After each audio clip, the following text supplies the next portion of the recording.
Kia Optimanı almağa dəyərmi? Sizə ölkəmizdə daha geniş yayılan 3-cü nəsildən danışacağım. 2011-2015-ci illər arası olan modellərdən, daha doğrusu modeldən. Yaxşı və pis tərəflərini bilmək istəyirsinizsə, eşidin. Yaxşı tərəfləri budur ki, maşın D segmentinin ən yaxşılarından sayılır.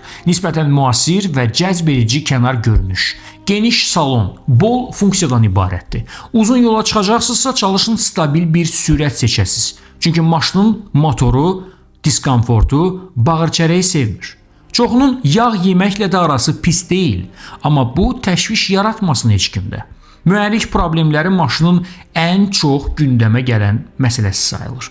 3-cü nəsil Optimaların mühərrikləri ilə bağlı çox sayda şikayət var. 2011-2015 modellər arasında mühərrik sıradan çıxma halları çox qeyd olunub.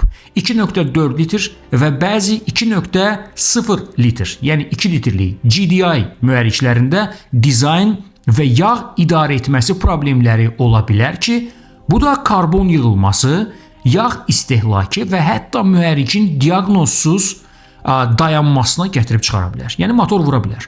Bu problemlər nəticəsində bəzi sahiblər mühərrikin erkən dəyişdirilməsi kimi böyük xərclərlə üzləşə bilirlər. Amma yenə də burada vaxtı-vaxtında olan qulluq əsas göstərilir, əlbəttə ki.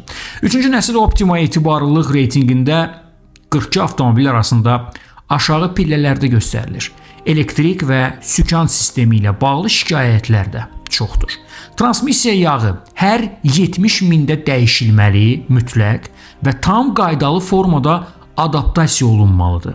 Bu modelin ən yaxşısı 2014-2015-ci illər versiyaları sayılır. Qırmızı mikrofondaydınız.